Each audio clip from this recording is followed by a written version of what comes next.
I'd like to move on to some of your previous work, which my understanding is that it focused less on straight history compared to Zealot, and more sort of on describing some of the intersections between religion and politics, this notably in How to Win a Cosmic War, which is also called Beyond Fundamentalism. Now, in that book, you draw a very clear distinction between two of the words we hear sort of bandied about, Islamism and jihadism. Well, I'm so glad that you brought this up, because these are words that are thrown around a lot. Islamist, jihadist, you hear these terms all the time, and I think sometimes they're interchangeable in the minds of a lot of people, but they mean vastly different things. Islamism is a political philosophy. It's religious nationalism of the Islamic variety. Religious nationalism, of course, is not just a Muslim thing. We have Christian nationalism here in the United States, Jewish nationalism in Israel, we have Hindu nationalism in India. Islamism is just a version of nationalism that believes that the state should be founded upon religious principles, in this case, Islamic principles. But did you notice what I keep saying over and over again? The key word to understanding Islamism is nationalism. An Islamist is a nationalist, is someone who believes in the nation states, wants to focus on his nationalistic identity. An Egyptian Islamist is different than a Tunisian Islamist. It's different than a Lebanese Islamist. These are people who care only about their countries. They have a vision for their nation state, a vision founded upon religious principles, and that's what they want to do. A jihadist is the actual opposite of an Islamist. A jihadist is not just not a nationalist, he's an anti-nationalist. Jihadism is a global ideology. It wants to remove all nation states, remove all borders, remove all nationalistic and ethnic boundaries as being opposed to Islam. Jihadists want to create a global order. And so a group like Al-Qaeda is a jihadist organization. A group like the Muslim Brotherhood is an Islamist organization. In the popular American imagination, these two guys are the same. You know, you're a member of Al-Qaeda, you're a member of the Muslim Brotherhood, you're the same. In reality, not only are they the opposites, but they loathe each other. They spend most of their time fighting each other, not fighting anybody else. What you're describing as jihadism is something that's in fact very modern, that could really only exist in the world of technology. Absolutely, Mary. I mean, look, Islamism is an old idea. It's been around for 50, 60 years. Been around ever since, you know, the end of colonialism, really, in the Middle East. Jihadism is brand new. This is born of globalization. It's born of the modern world. It's a modern idea. If you believe in globalization, then you understand where jihadists come from, because they believe the same thing, but just a weird and violent version of that. I imagine that you've followed the recent changes in Iranian politics very closely. So what do you make of the what seems to be a turnaround in the relationship between the Iranian government and the U.S. and even the West at large? Well, look, these conversations are just starting. They're going to take a long time. There's a lot of mistrust on both sides, a lot of skepticism, and a lot of reason to not be necessarily optimistic that this will go anywhere. But I think that we do have an opportunity here. There is a difference in these conversations that we haven't seen before. A different emphasis both on the American side and on the Iranian side. The path is before us for a breakthrough, not just in the nuclear negotiations, but for a kind of rapprochement between the United States and Iran. But it's going to require patience, diligence, and let's be frank, there are people on both sides who do not want this negotiation to succeed. There are vested interests in the United States, as in the Islamic Republic of Iran, who actually benefit from this ongoing distrust, this ongoing conflict between the Iranians and the Americans, and will do everything in their power to keep negotiations from succeeding. They cannot be allowed to succeed. And meanwhile, you have Israel who's saying, you know, wait, nothing has changed. That's one of the vested interests that I'm referring to. I mean, Israel, for its own domestic reasons, does not want to see any kind of rapprochement between the U.S. And Iran, but that's also true of Saudi Arabia.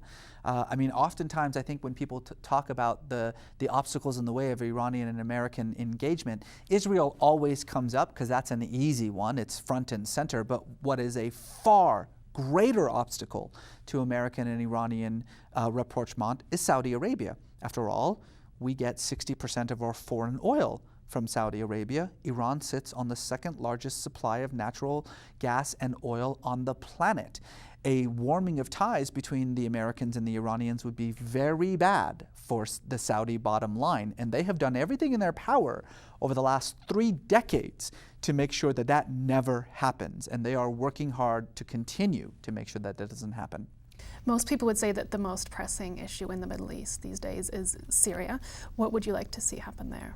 What I think the American administration has decided is that they prefer to see Bashar al-Assad stay in power than deal with what comes next, which is why you don't hear anyone in the Obama administration speaking the way that they were speaking 18 months ago, talking about Assad's days are numbered, that he needs to be removed from office. It's been a long time since anyone at the State Department made that kind of message or presented that kind of message when it comes to Syria.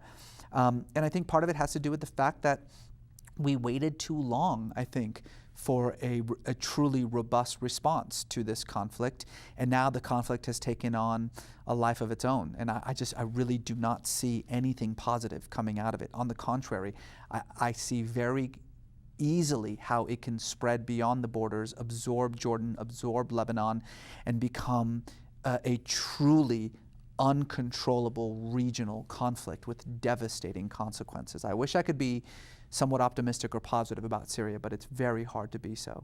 Another violent hotspot these days is Egypt. The recent months have seen unforeseen violence there, with the Egyptian military seeming to have taken the view that the secular government should be the way forward there. Did the brief experiment with having Islamists in power in Egypt, is that a failure? Does that show that Islamist governments, can't really work within a democratic system?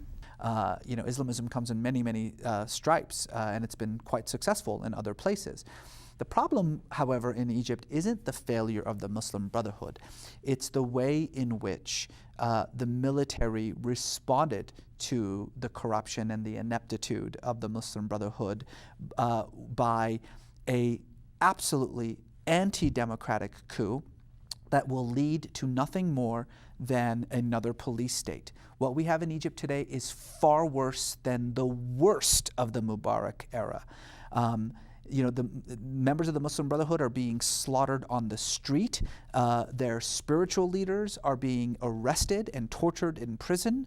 What you have is a war zone. I think that what you're going to see a year from now is the worst of Egypt. And that is going to be laid at the feet of those so-called Democrats who paved the way for that military coup because of their hatred of the Muslim Brotherhood. Would you say that Turkey is sort of the way forward, where you have if not an Islamist party, certainly an Islamist-based party that's working within the confines of a strong secular system? It's certainly the most successful example of an Islamist government. And really, the thing about Islamism is that there are two ways to deal with religious nationalism of any kind, whether it's Christian or Jewish or Muslim or Hindu. It really doesn't matter.